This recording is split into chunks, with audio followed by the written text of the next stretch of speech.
much. Allow me, on behalf of the People's Progressive Party, to say how much we appreciate your presence here tonight.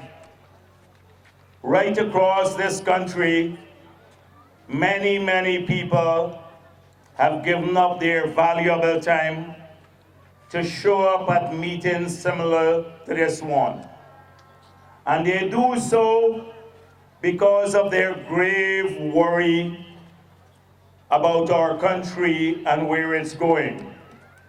They have seen this government in office for a number of years now, from 2011, when they won that one-seat majority in the parliament, and then from 2015, when they won both the executive and the parliament.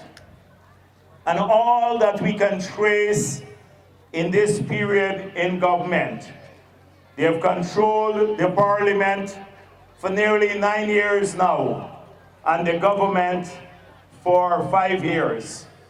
And if you look at everything they've done so far, it is not to build up on what we had already accumulated. It is not to advance the country, but rather we have marked time and we are going backwards almost in every single area. And this is in spite of the fact that the PPP left them a very thriving economy with a lot of resources to take our country to a different height. So you have seen in real terms how people's lives have changed. Many of you have relatives who have lost their jobs in the sugar industry. And today, 7,000 sugar workers who could have fed their families, send their children to school across this country can't do so any longer because of a vindictive, not even a policy that made sense, because had they studied the sugar industry carefully, they would have recognized that it is more valuable to keep sugar going than the transitional subsidy we were paying. Right here on the East Coast, now that the sugar industry has been shut down, you're going to have complications with drainage and irrigation because sugar took care of a lot of the networks for drainage and irrigation. So the state would have to spend more now on activities that were carried by Gaisuko. And even today, we witness what they have done with the land, the sugar lands that they on the East Coast and on the East Bank. But I'm going to talk about that in a moment. So it's not just the sugar workers' lives who have changed for the worse, but many of you who depended on the sugar industry for an income. Many others who go to the markets or sell in the markets or have a small job elsewhere. You have seen the downturn too. And right across Guyana, whether in the Amerindian communities or even in APNU strongholds, they too have seen their lives change for the worse. And if people had to vote conscience in these elections, then the PPP should get 100% of the votes.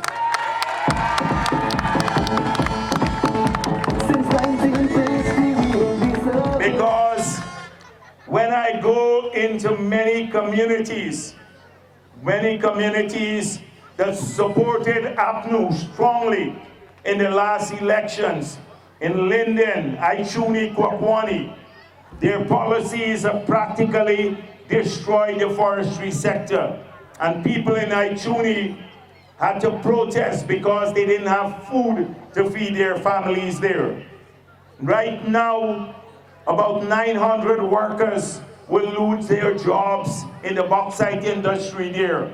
A few months ago, 300 lost their jobs from Troy Resources. A year prior to that, 500 at Barama. 20,000 miners, many from the East Coast villages, have lost their jobs too. And what can we trace this all back to? It is the incompetence and corruption and bad policies of this government. And you have heard us before dissect what has happened.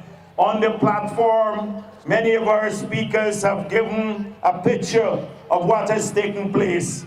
That they have spent $1.1 trillion since they came into office. If you add the 5 budgets that they have passed, and every single one of those budgets is bigger than any budget passed under the PPP. So they have spent a lot of money, but in spite of this spending, we have seen this massive loss of jobs, 30,000 jobs lost, and all the industries are in trouble.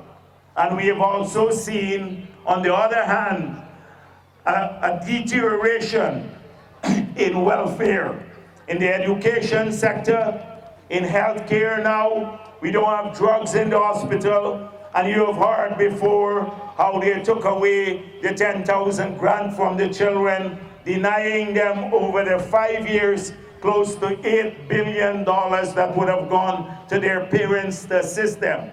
And while they took away the water subsidy from the pensioners, that's $2.5 billion that would have been in the pensioners' pockets, because it cost us about $500 to $600 million a year to give the water subsidy to the pensioners. They took that away too. That's what they took away from the pensioners. They've taken from everyone. So they spent a lot of money, but their industries are down and the welfare has fallen. And it takes a special group of people to do this.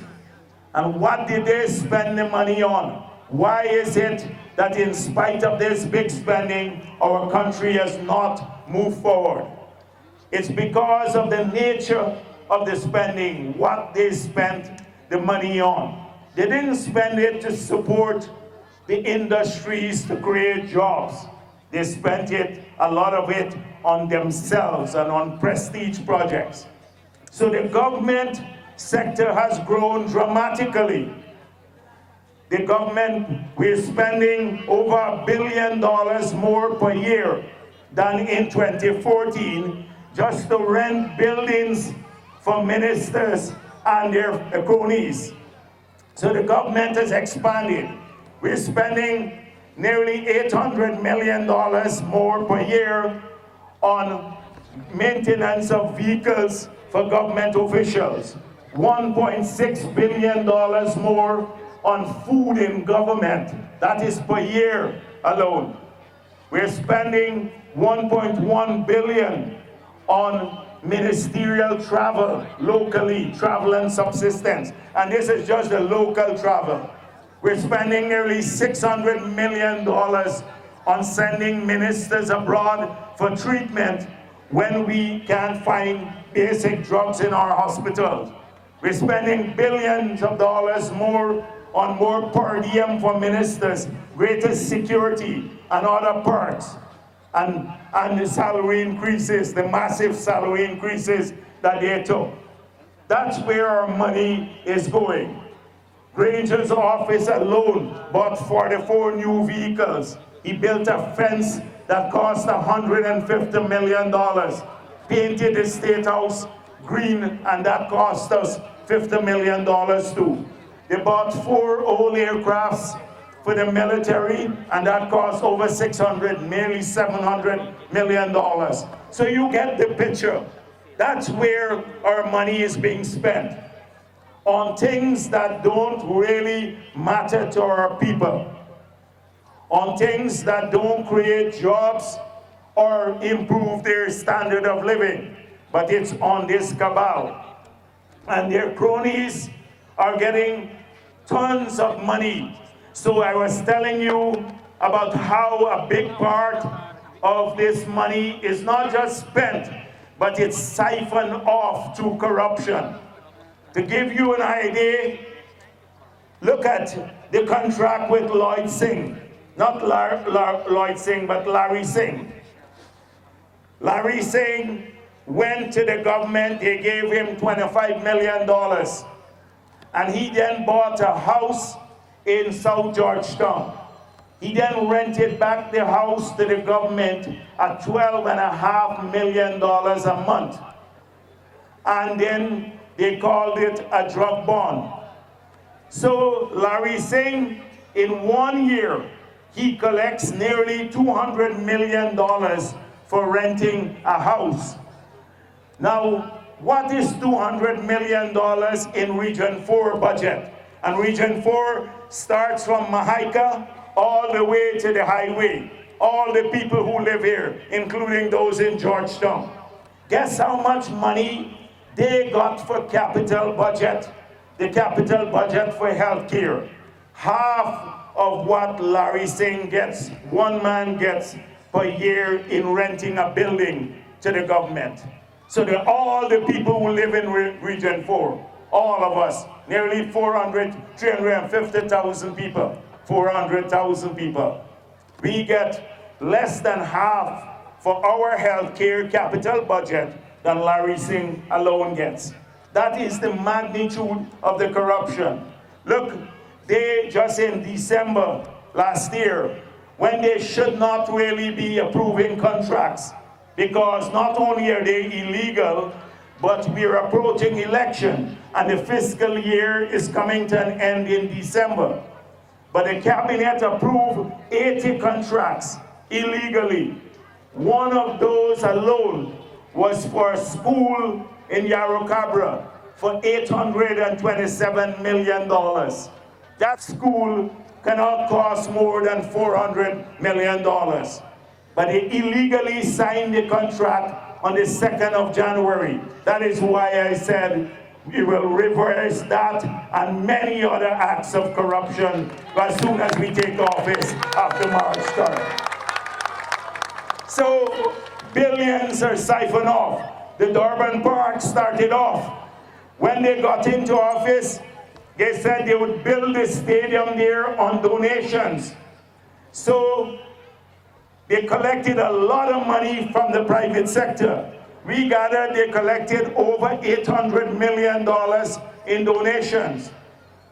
Then they said suddenly they need more money from the budget. So we said we thought this was a private sector funded project. They came and got $1 billion from the budget. When we asked for how much money they collected from the private sector, they said $27 million. Two businessmen alone said to me they were forced to contribute at least $30 million. So they siphoned that money off. And then they spent $1 billion, and the Auditor General said $600 million is missing. And Granger, that is just a stone throw away from Granger's office. In fact, the people that were part of this project, Granger not only defended them, but placed many of them there. And he talks about decency and honesty. I'm just telling you this so that you get a picture of how much money, the billions that have been siphoned off from the money that has been spent. That is why you don't see the development in the country. That is why the extravagance alone has caused us. Even look at this useless Nagamotu. Nobody. This guy, before the last elections, they signed what they call the Commingsburg Accord. They said he will chair the cabinet. He has not chaired the cabinet a single day in that accord. They said he'd be responsible for ministerial appointment. Nothing of this sort. He doesn't even have a portfolio. He had under Sam Hines, Sam had an independent office and he had a portfolio. They took the office away from him and gave him a little office in Granger's building. That is what he does. But he sings for his supper. And so he too has been spending a ton of money. He alone, he costs us about $8 to $9 million a month we spend on upkeeping this useless prime minister. That's our money, taxpayers' money. We're spending $3 million on ministers who don't know what the difference between night and day. Half of them fall asleep in Parliament from the moment they go there. Totally useless, and they have 27 of them. We had 17 ministers. And so that's where the money goes. Granger, now his security apparatus. Imagine, we have just about 3,500 policemen, and the police, 140 of them had to protect Granger going around. So that is where our policemen should be on the road dealing with crime, which has escalated under him. But they have to protect this cabal. Under the PPP, the ministers used to get the special constab used to protect ministers. Now we take our elite troops, the people who you want to keep and train when there's serious armed conflict or bandits, the TSU, the Tactical Service Unit. They now have to guard these useless ministers. That is where the diversion of resources takes place. So with this philosophy of spending as much money you can find on things that don't matter to people, no matter if you give this government or the PNC all the money in the world, they will find a way of wasting it and destroying this country, as happened under Burnham, because he squandered all the surpluses of the 1970s from bauxite and from sugar, squandered the surpluses so that by the time we took office in 1992, people didn't have food to eat. There was no drugs in the hospital. The health clinics were falling apart. Rats used to eat out people's toes at the hospital. Even the rats were hungry.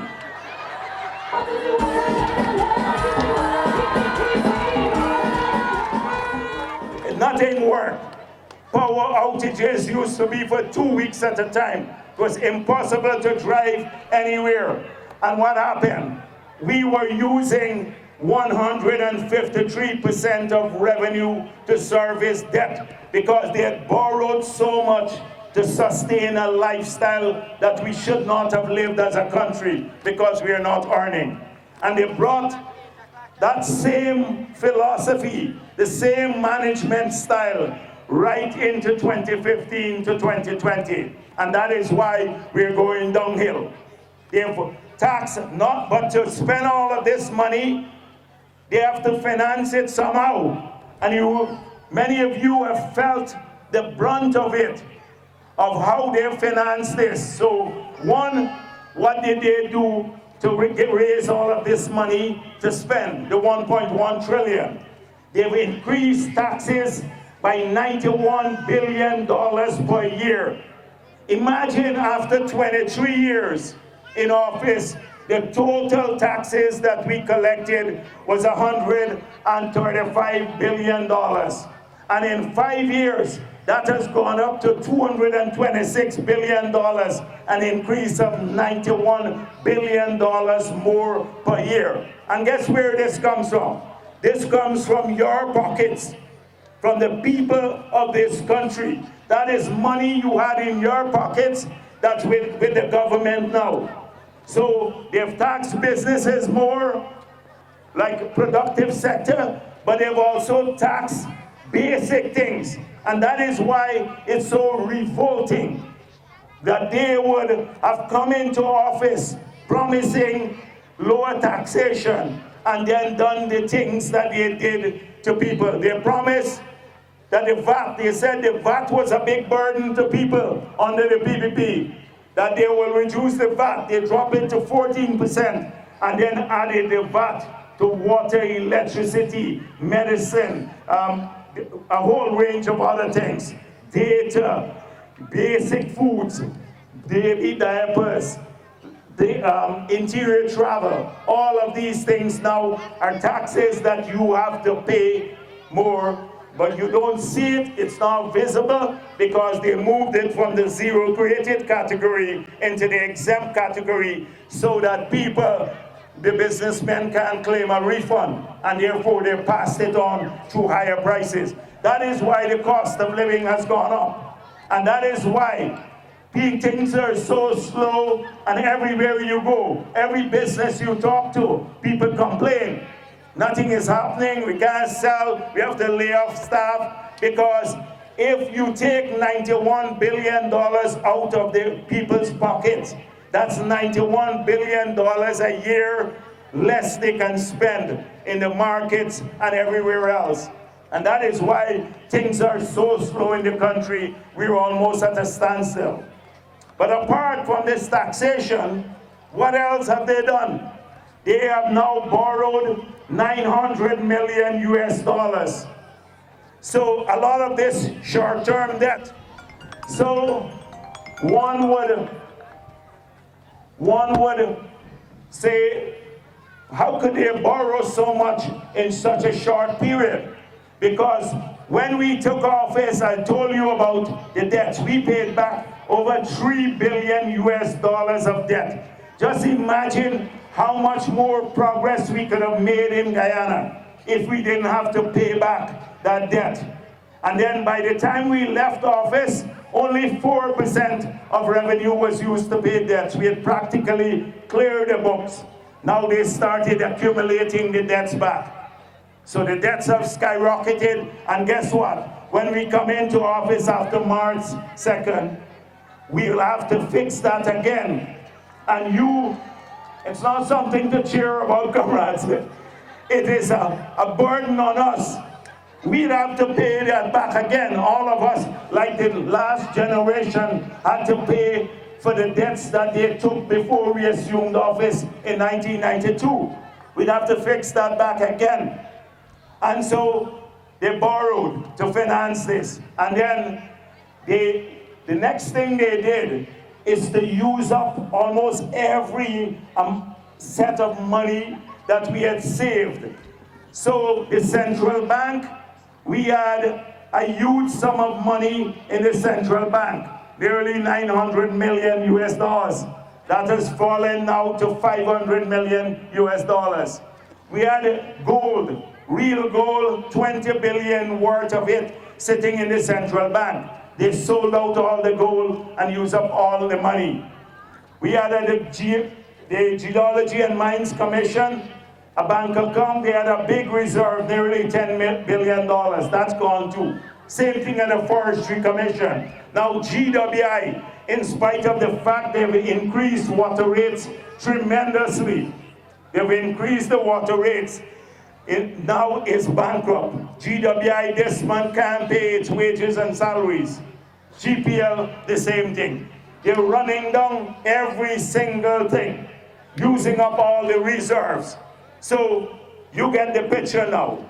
They've spent a lot of money, spent it on useless things, spent it on themselves. They've taxed you and borrowed more and used up our reserves to finance it.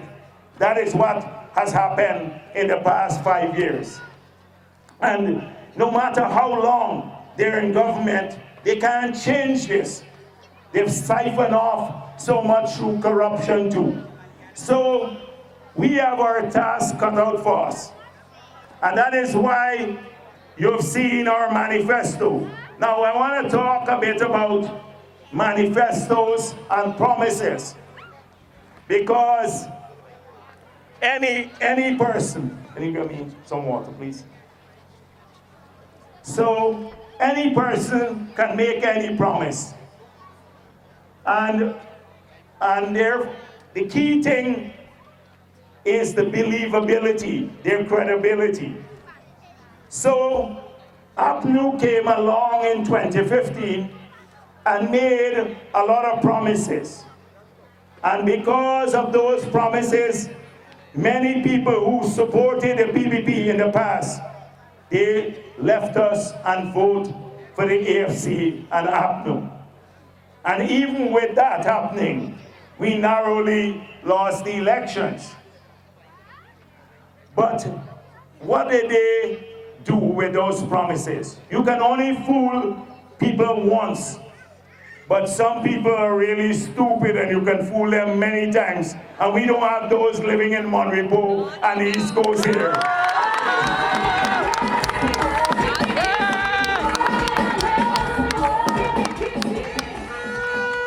So, the sugar workers were told when we said, we saw what was going to happen when they tried to cut $4 billion of assistance to the sugar industry. They carried their finale before the Committee of Privileges because his ministry approved the $4 billion of help for the sugar workers. And we made it clear, we said to people in the sugar belt, if these guys get into office, the writing is clear on the wall, they'll shut down the sugar industry. And many people said we were rumor mongering, including many sugar workers who told me from Kanji and many other areas, they're going to get a salary increase of 20%. Under the PPP, they were only getting 5%. And I said to them, watch out. Ramjatan went on a platform like this in WIM, and he said, this will never happen. It's a PPP rumor. And this man, I noticed they say people call him dog, but he's a real dog, yeah. The dog did the opposite. And then he seeks to justify it today. He seeks to justify it.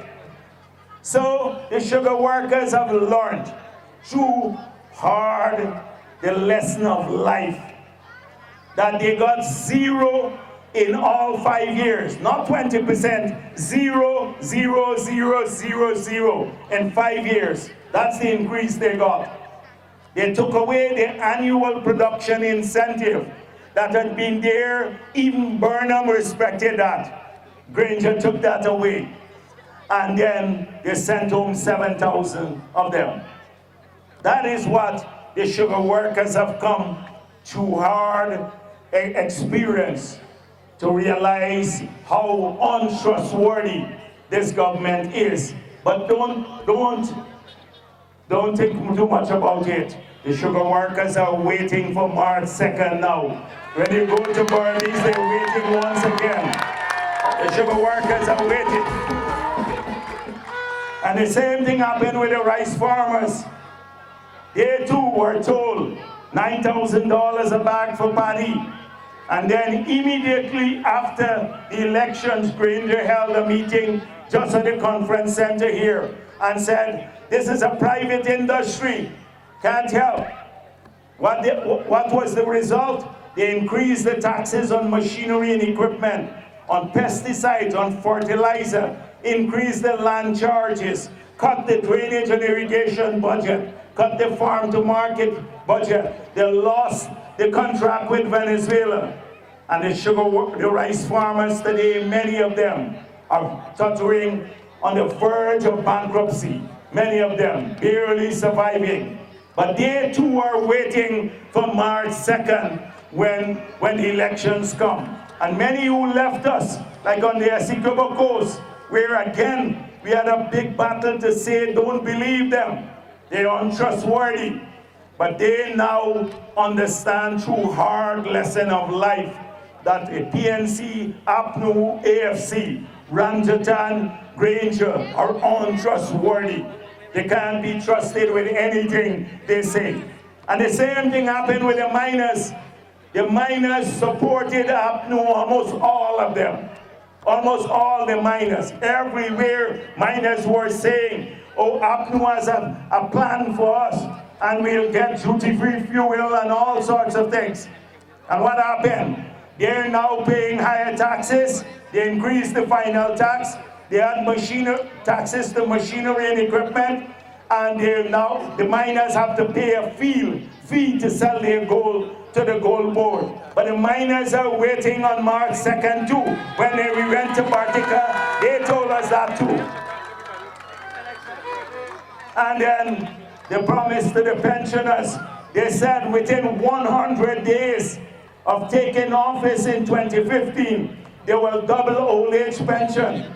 Instead, the water subsidy, electricity subsidy, pensioners are now paying taxes, but everyone are paying taxes now on medicine, etc. So the pensioners would be waiting too, many of them. And then the school kids, the university students were told free education. Their fee went up by 35%. Every promise, the Amerindians were told they would accelerate land titling, and they never did that. In fact, we left $10.2 million for that project. They never fulfilled their promises to the Amerindians too.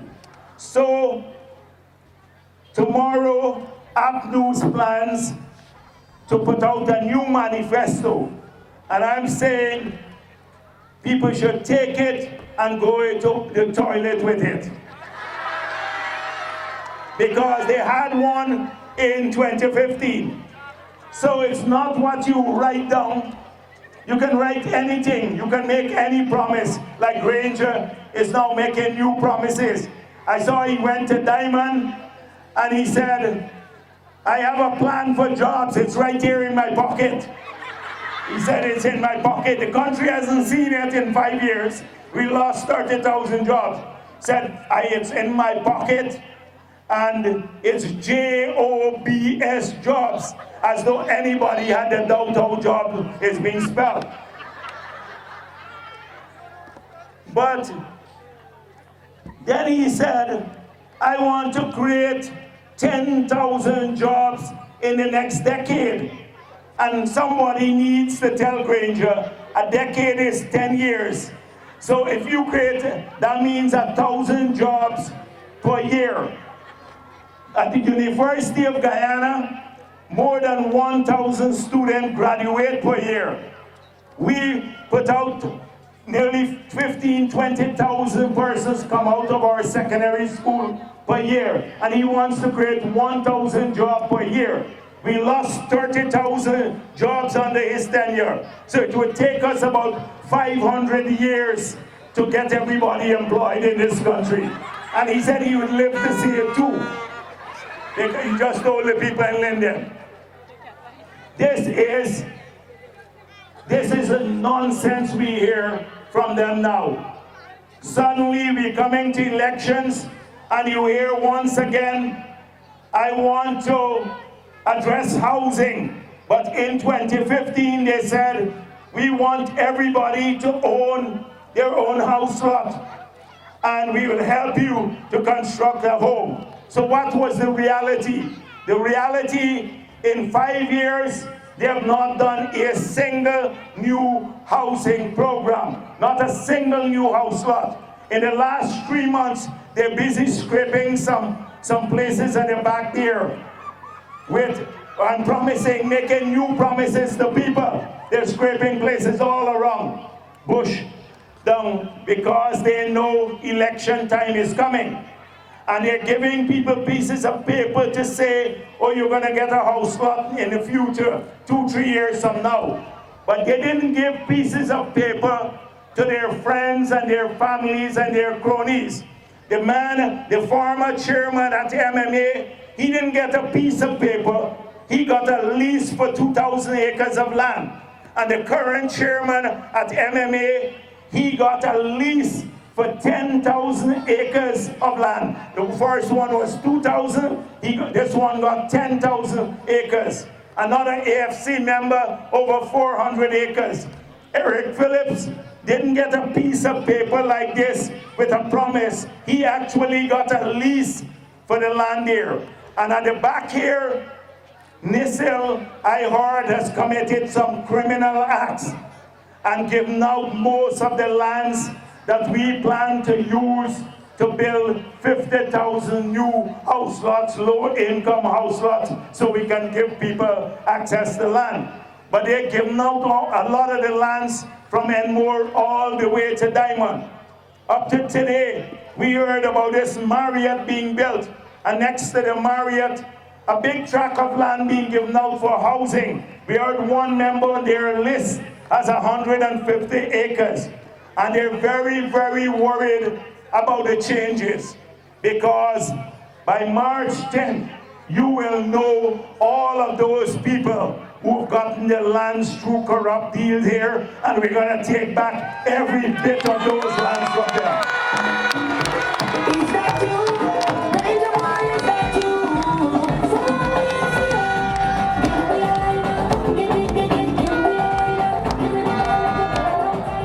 So, this is their record on housing. But I told you, 2015, he promised housing. Now he is promising a squatter resettlement program. So he went to Region 3 and he said, I need a squatter resettlement program. And I will give lands to the sugar workers at Wales. But they've already given out most of the lands at Wales. In fact, today, we saw another group that got land at Wales that said they're doing cold storage there. They sold out the factory for over $1 billion, we heard. But until now, we don't know who got it. And they moved all the factory, the scrap iron. It's gone. They sold it out. But Granger is now promising land that doesn't exist. But you know why he wants to regularize Plastic City by Freedom Hoop? Because they gave a man called Saratu Phillips, who is a cousin to Sean Hopkinson, who is on the PNC's list, and Harman lives in his house. At Plastic City, on the foreshore there, they gave him 50 acres of land on the seaside because they want to build a shore-based facility. So Granger wants to regularize the squatting area there so that he can clear the way for one of their cronies. The same man now got 40 acres of land in the Demerara River. From the bridge to the mouth of the river, he owns half of the river, the Demerara River. If your boat strays there, he could lock you up in our rivers. They're giving away every single thing. And this will last until the day we change them. Because they're panicked now. Everybody hustling to make some money before the change comes. But don't think we're going to allow them to get away with this. Don't think we're going to allow them to get away with this. So comrades, that is your new promise for housing, a squatter resettlement program, and a piece of paper fooling people once again. So I was coming back to the manifesto. Tomorrow they said they would launch a manifesto. And this manifesto, they hired people from abroad to come and write it. And the people are writing some wonderful promises, I hear. But Granger can promise anything in this world. He cannot be trusted. This is a man, a dishonest man. Dishonest man. He broke every single one of his promises to the people of this country. Why would anybody in their right sense today believe anything that comes out of his mouth or Ramchatan's mouth or any of their mouths? Because they lied so much to the people of this country. So I'm just going to ignore anything that they promise now once again. They think they can fool people into voting for them once more. But I know Monrepo is not easily fooled. Are you? That's why we have to get them out soon. And comrades,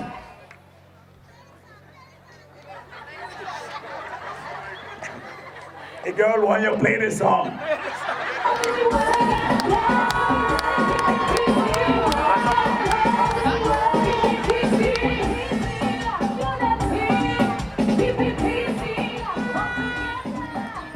I had a long day, so I need some coffee to keep going.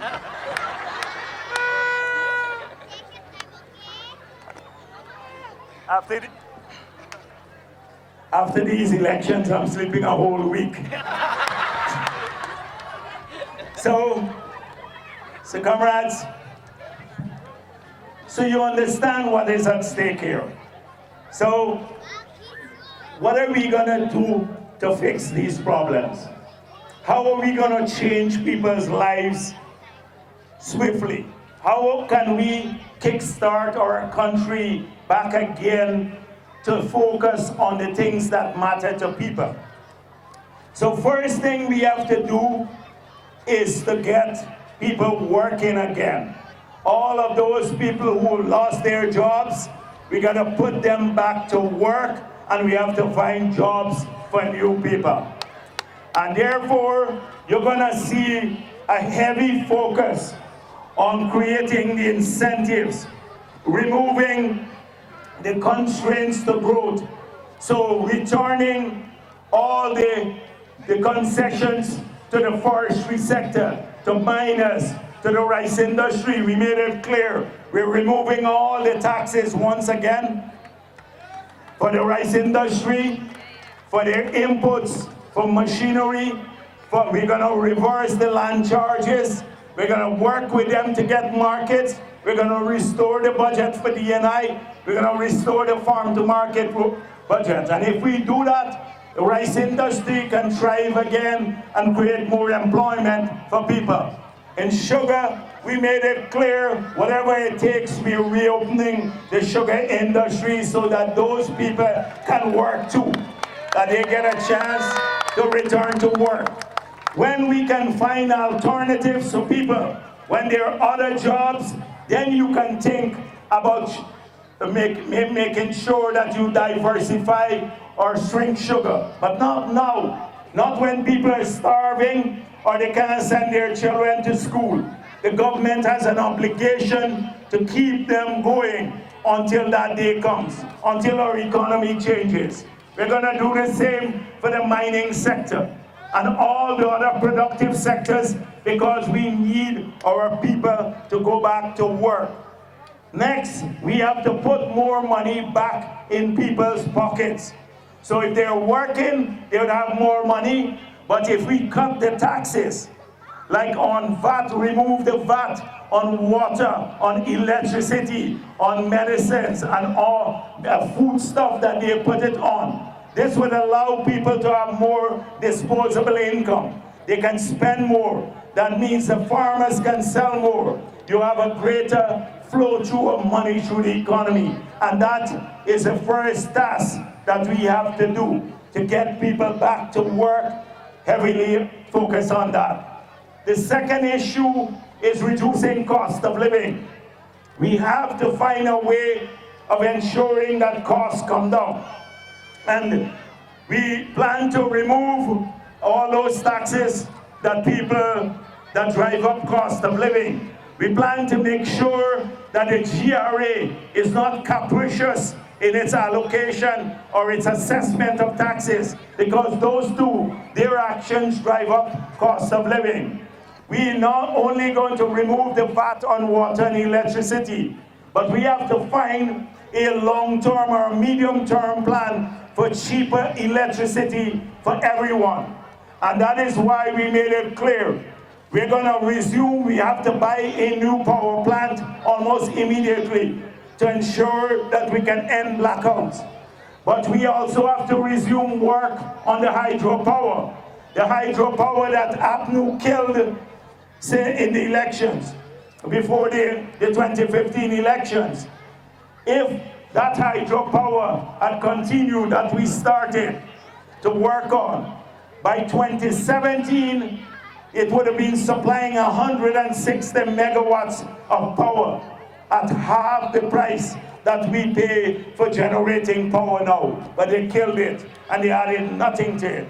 And then we have to ensure that the gas offshore that we now comes up from the wells, that we build a pipeline, bring it on shore so we can generate power from the gas, and we don't have to import fuel oil anymore to generate power. That will cut the prices not only to business, but we can lower the cost to the consumer so that you can also reduce water rates and so many other things, because the cost of power drives up everything. That's our plan. But you know, the incompetence of APNU, the gas out there, they flare, they burn nearly 1 billion cubic feet of gas per day. And that works out to $2 million US dollars, or over 400 million Guyana dollars per day now.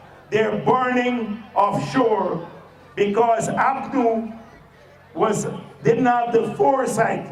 In fact, it was so incompetent that it did not agree to bring in the pipeline to use the gas for power generation. It should have made that decision since 2016, but it did not. From what I gather, they now want to land the pipeline near to my village, the Mahaica area.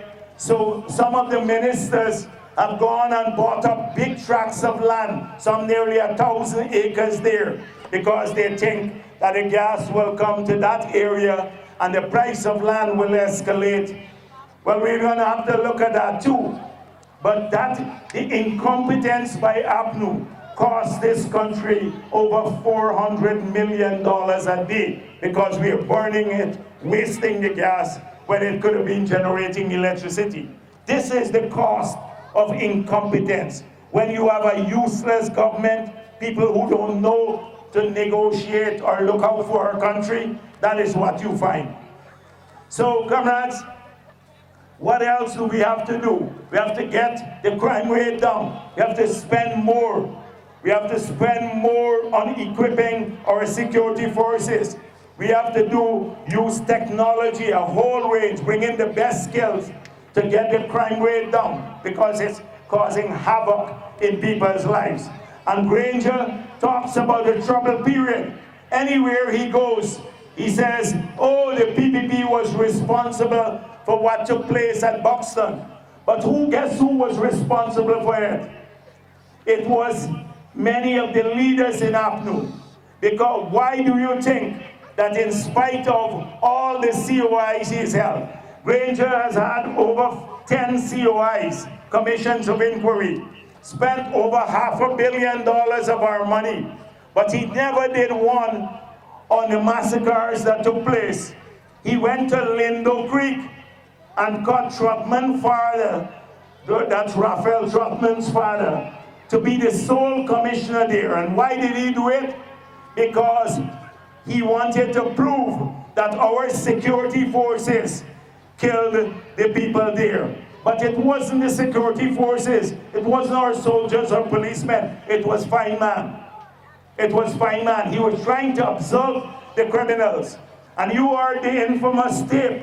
If you listen to it, I saw someone playing it again when agriculture took place and Basil Williams called Felix. The conversation said, I had to divert attention from the real people. That was the conversation about. But from the very beginning, those 5 persons who escaped went into Buxton. Not the people of Buxton invited them there. They were planted there by many PNC operatives who gave them cover. They, just like many East Coast villages who suffered, people in Buxton also suffered. Many of the girls there were raped by the bandits. Many people's homes were burnt. Many had to leave the area because these gunmen were walking down the street. And anytime we sent in the police or the army to go after them, you always saw some APNU leader showing up there and trying to mobilize some women and children to stand in front of the soldiers and the policemen so they couldn't shoot at the bandits. That is what happened there. They used to call those bandits freedom fighters. We never politicized crime, never did. And so that is why Granger never wanted the inquiry, because many of them will be fingered in such an inquiry. But he keeps talking about it, calling it the trouble period. But you've had more murders, over 650 murders since Granger took office in this country. He doesn't talk about this. And not one day did you hear the PPP stand up and say the person who killed someone was a freedom fighter. We always support law and order. So that was a political situation we had there. They said they were fighting to overthrow government and kill innocent people. So we have to ensure that we spend a lot of resources on law and order. Look at the policemen, they're voting in a couple of weeks from now before we vote. And suddenly they put out an ad, but they took away the joint services bonus, the 1 month tax-free salary, but they pay themselves huge money.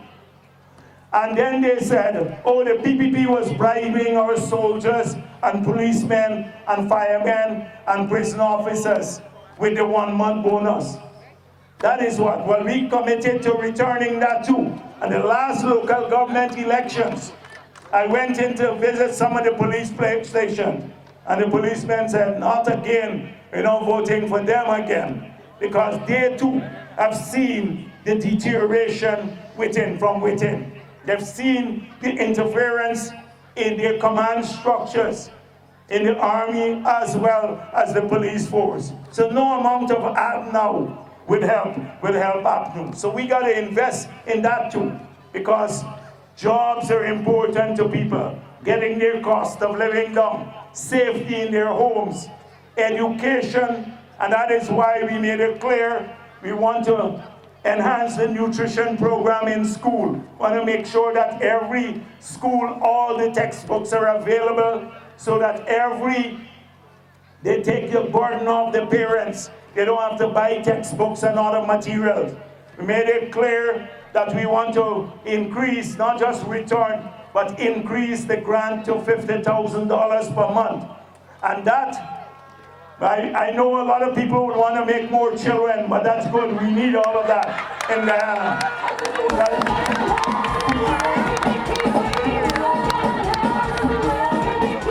Because if you have 4 kids in school, you're going to get like $200,000 a year from the government.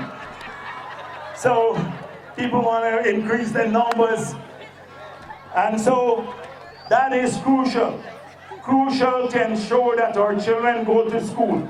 20,000 online scholarships, making sure that more people get trained, people from all across this country. Make free university education. And those who have outstanding fees at the university, we want to ensure that they too get a pathway to writing off those fees so we can invest more in our people. The same thing with healthcare. The first thing we have to do is to get drugs back, all the drugs in the hospitals, so that when people go in there for their insulin or basic stuff, or strip to test themselves if they have diabetes, they don't have to go to the pharmacy, apart from removing the taxes on medical services and supplies.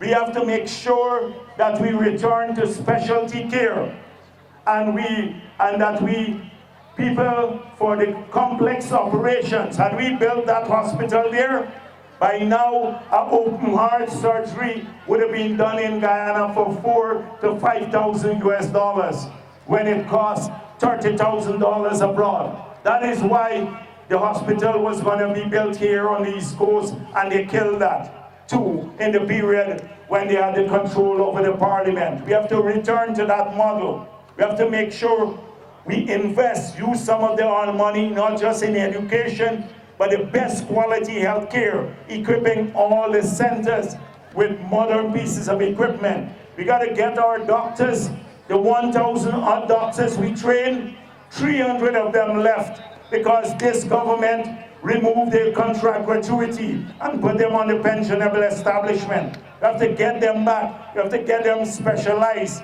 so that the quality of care goes up. This is also vital for us too. We have to return to the ICT programs, the 1 laptop per family, so that every family is connected to the internet, get bandwidth costs down, so that we modernize our entire country. We have to do infrastructure, but not in a wasteful way. Like the East Coast Road, now they take credit for this road. This is a PPP project. This project started when we were there. We awarded a contract. Now suddenly the sticky finger partisan putting it in ads and saying, look what we're doing here.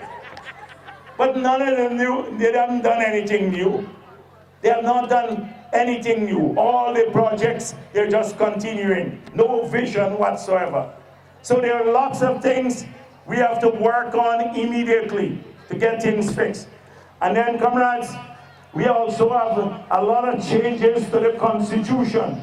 We have to strengthen the Constitution to ensure that never in the future would a person like Granger come along again and aspire to be a dictator. Because look at Granger, this decent man that they say, openly violated our Constitution. Not once, but twice. Twice, and we had to go in both cases all the way to the Caribbean Court of Justice to get it reversed. When he appointed Justice Patterson to be the chair of GCOM, then again in a no confidence motion, refused to accept the ruling of the court. He refused to obey court decisions. So we can't have presidents who act like gods. We can't do that. Because if you can't respect the Constitution of a country, how are you going to respect the rights of ordinary people? And that is what we have with Granger. But you can see his dictatorial instincts.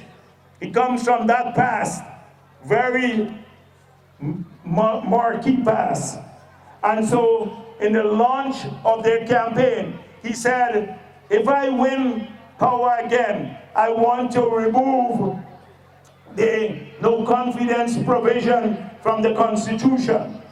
Well, most democratic countries in the world have this. India, with 1 billion voters, if one man votes in the Indian parliament on a no confidence motion, and the motion is won by one vote, then the government falls. And 1 billion people, not a million, 1 billion people have to go back to the polls. In the United Kingdom, which is the mother of Westminster democracy, the democracy that we practice here, they too have a no confidence vote, and you can fall on one vote. But Granger, King Granger, doesn't want that here. So it tells you a lot about his mindset. It's dictatorial in orientation. If he wins back, God forbids that happen. And it can't happen. Only the devil can help them to get that outcome now. But then that is our future here. Our freedoms are gone. Our freedoms are gone. So you know what's at stake. Our well-being, our jobs, our welfare, and our freedom. And that is why so many people are attracted to the message of the PPP. We have a message that will strengthen people's rights. We'll respect the ruling of the courts. We will obey the Constitution like we've always done. We will not seek to remove the dual citizenship, the Guyanese citizenship, from your relatives who live abroad. So all of you who have family abroad, if Granger wins, well, they can't come back in Guyana with their old passports. He said a few days ago he wants to revoke the Guyanese citizenship of people who are abroad. So this tells you a lot about his nature. And he says, I have the power to do it. Well, every president had the power to do that, from Burnham to Ramatar, and all the presidents. It's been in part of our Constitution. But you've never heard a single president saying that he wants to do that. You've never heard a single president say, I have the power to do this. This tells you a lot about his mindset. And that is why it is so ominous. It is so threatening to our own living standards. Look at the way they change things unilaterally. The 2 a.m. curfew. You see this Ramjatan said, first the 2 a.m. curfew was supposed to solve crime. Then he wanted to import some dogs. And then he said he'd bring some horses. Then when the prisoners, twice you had a breakout in the prison, major breakout, 17 of them got killed in a fire.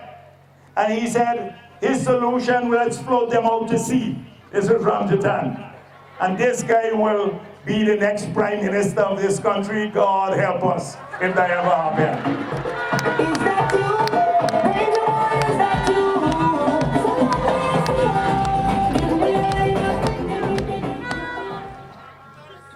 Now, so they're getting desperate, really, really desperate. They're moving people all around. They're taking a crowd from one place to another place. They got a little circus going on. So, and they're paying a lot too. Like in Letem now, they're moving people. So some of the Amerindian leaders called me and said, what we gonna do is a lot of money. I said to them, take their money.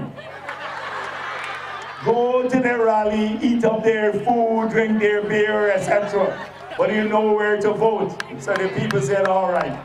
Imagine a busman said to me, people going to his rally at Diamond, and the people in the bus said, this man really useless and stuff like that. We only getting a hold on now. That is their work, going to the rally.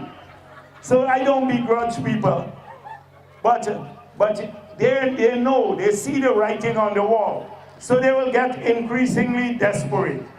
And now they're getting nastier by the day.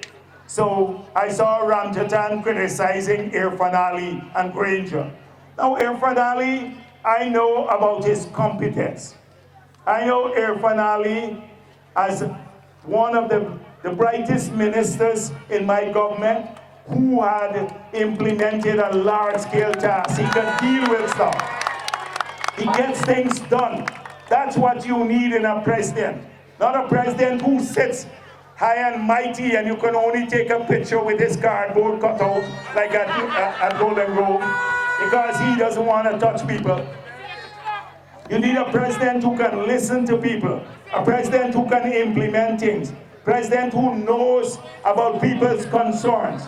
President who is committed and efficient. And Irfan Ali is all of those. He's young, he came out of the party, grew up in our party. So we know that. And he's implementing a program that we put together, the People's Progressive Party put together. And we take our promises seriously. And my job is to ensure that we fulfill all of these promises that we make to people. So no matter all the nastiness about Irfan Ali, they cuss me at every campaign rally they have. And Granger just said, I don't know why I do this, man, why the man criticizing me. He begging for me to lay off. But I can't help criticizing him, not because he's Granger, but because he's useless. And we can't have a useless president. We have a president who doesn't generate jobs, look out for our people. Even the people who voted for him. This guy is in the clouds. He can't, for you to understand, you have to have clarity of vision to do anything about this country. And he remains silent on every issue. Today at my press conference, I pointed out, look at the ExxonMobil contract. This contract could be the most disastrous thing ever for our country. The oil started, exploration for oil by Exxon started in 1999. Janet Jagan signed that agreement. So now they're taking credit for it. 1999. Exxon declared a force majeure for almost 10 years because when Suriname intervened with a gunboat in the area offshore of the quarantine, we had to go to the World Court, the UN Convention on the Law of the Sea, to ensure that we get a resolution.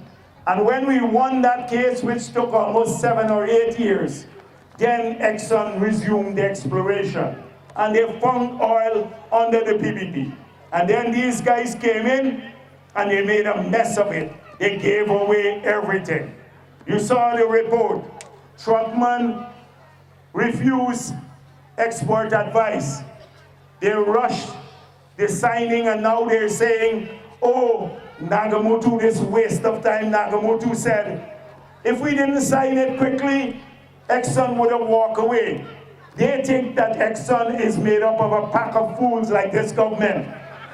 That he said they would walk away because of the Venezuelan claim. Now, Venezuelan claim on our territory was reopened since the 1960s. Exxon came here in 1999 knowing about this claim. They persevered, they invested, they explored. When they find oil, now they're going to worry about the claim and walk away. It's not commonsensical. But the real reason is that they were bullied and there possibly could be corruption. And that report exposed the conflict of interest with Nigel Hughes and Trotman. And the people said investigate all of these things. And then they hired a company, paid a lot of money to rebut the report.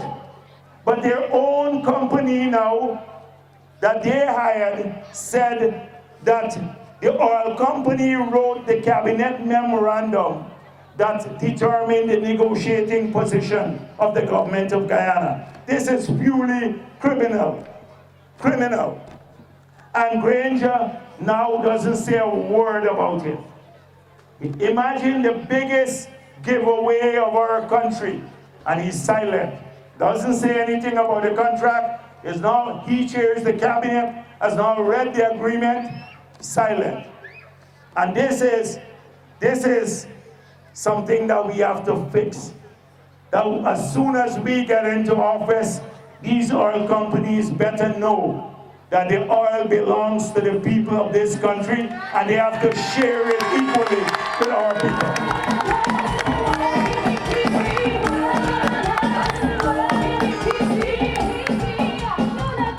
We want them to make money and they can make lots of money, but more has to come to our people. They must get business, they must get jobs, etc. They too must grow wealthy, not low-paying jobs or all of the business going off to foreign companies. We're going to have a strong local content legislation, not a policy written by the oil company like this government put out today.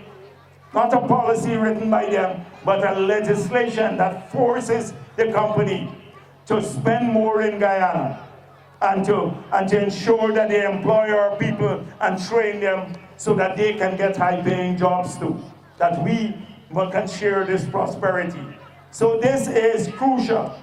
Then, as I said before, the desperation is growing.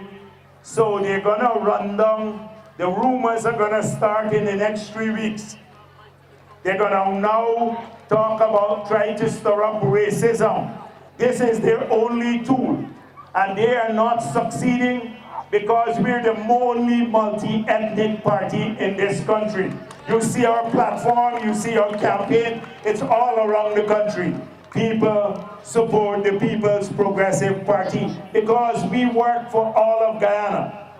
And the whole country must make progress. So we have to fight off any attempt to stir up racism. Then secondly, they will try to move to violence. So look at what Valda Lawrence said. Valda Lawrence urged people to break the law and show up and surround the polling places. She called it the night shift in the evening. Now that's breaking the law, as Jicom pointed out. That's breaking the law. People must not be around the polling places. And then Basil Williams and the others repeated this. And I think many of them, including the one minister, have been cited by the ERC for stirring up racism and for volatile language. So we have to watch this carefully. Also, they like to tell the supporters that, oh, they have a plan. Don't worry with the PPP numbers, we got a plan. They're hoping to give a false sense of hope to many people. So many of their supporters think, oh, they're going to have a plan to rig the election, so we're going to win in any case, no matter with the PPP numbers. Well, I want you to understand that is what we've been pointing out, that at every step of the way, we have addressed this issue. And we had to fight to ensure that these elections are free and fair, and we will keep doing so. So don't worry too much. We started off when he appointed Justice Patterson. And if Patterson was there, we'd never have had free elections. And then they tried using an order signed by Patterson. They started to do a house-to-house exercise that could have possibly dropped 50,000 names. We heard the plan was to drop 50,000 names in our stronghold. And we went to the court, and Justice George said that it was illegal to remove people's names from the voters list. We managed to stop them there. And 2 days ago, the Court of Appeal upheld the decision by Justice George that you cannot remove the names of people because they're abroad. They can come back and vote. So they were stopped there too. Then they tried to merge 37,000 names to the voters list, and we fought that off too. And only the verified names from the house-to-house exercise were merged to the voters list. And recently, they made these alterations to the addresses. We complained about it, but right now we're checking every single name. And that is why it's so crucial that you also check the official list of electors to see that your name is on the list in the right place and you know your polling station. This is crucial. So right along the way, we have had a struggle to keep this list clean. And you know why? They wanted to tamper with the list because it's the 3 commissioners from APNU who constantly make this. They wanted to remove people's right to vote if they didn't pick up an ID card. They were the ones who've been pushing this to try to undermine the list because they remember what happened in 1990. In 1990, when Dr. Jagan was there, the voters list was so bad when they produced it that we had to delay the elections for 2 years. And so Desmond Hoyt, instead of 5 years, got 7 years, from 1985 to 1992. And they wanted the similar situation here. But we managed to fight that off. And so, not just that the list we need to check, but the people who are overseeing this process. Right now within GCOM, the international effort has been strong, and there are a former chief elections officer from India, a former chief elections officer from Ghana, former chief elections officer from Canada, and 2 persons hired by the IRI to oversee quality control within GCOM. That is crucial because you can't watch only what happens on polling day. We have to watch what takes place within GCOM, make sure that it's done to the highest international standard. And these people have great credibility. And then a number of observers are coming to Guyana. Many are here already. For example, the Carter Center, the OAS, the Commonwealth, CARICOM, and some others.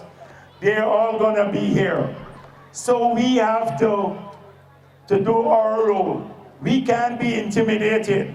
That is why I keep saying to people, don't worry with a few people who come and masquerade around the polling place. If we are resolved to fight for freedom in this country, we had to fight Granger to get a date for elections. We had to shake him up with a protest where he ran through the back door at the Pegasus. Right there.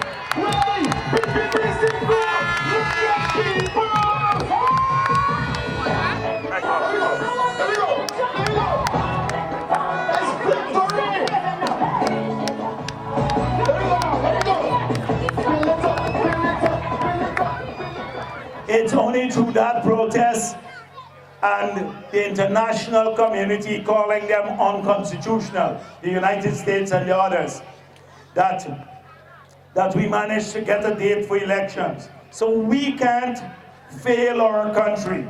We can't fail our community. We can't fail our families. We can't fail our children. We can't let a little thing bother us because sometimes somebody says, oh, my head hurting, I gotta go to the back dam, I gotta go somewhere else, oh, I gotta travel to the next village to vote, we done win already. We can't let any of these things deter us from how important these elections are and that every vote matters. And that is why you see people trying to protest outside or try to masquerade. You stand your ground, stay in the line. If the rain, we get out early, whether it's sunshine or raining, we stand in those lines. If they take long in the polling places, we stand in the line. We're not leaving there until we've cast our ballots. That is what is required now. Too much is at stake. Freedom of this country is at stake. Your families are at stake. That is what we have to do. And we are going to hire, we're going to get the best polling agents to go into places where they've been tampering in the past, to block any attempt at stealing there too.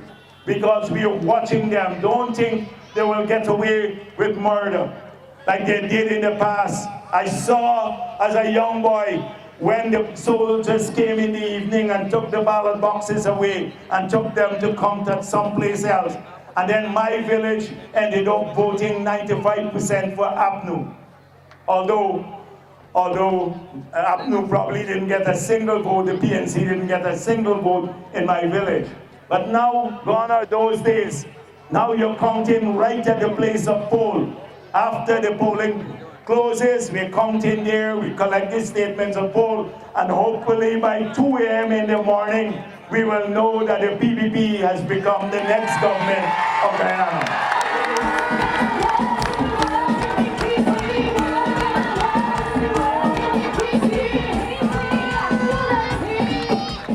So comrades, that is it. We're not a walkover party. We're a strong party with a long tradition of struggle. And we're not going to be intimidated by bullyism or anything else, or threats of violence. There are laws in this country. And we want to make it clear, anyone who breaches any electoral law, we're going to have, nowadays, people have a lot of video footages. Every single one of them will face the court when the PPP government. Anybody who tries to do that, to break the electoral laws of this country. Because we have no interest in rigging. We want free, fair election. We'll sweep the polls if we have free and fair elections. And this is not a wish. We are working towards it. We are watching them too. So if they think these are olden times, when they would bully and walk over and threaten and all of that, Bola Lawrence and Lorne Nesta, I see they're panicked now because they say the PPP wants to rig. That's why Jagdeo is saying this. PPP doesn't have to rig. We have the numbers. They're scared because, you know why?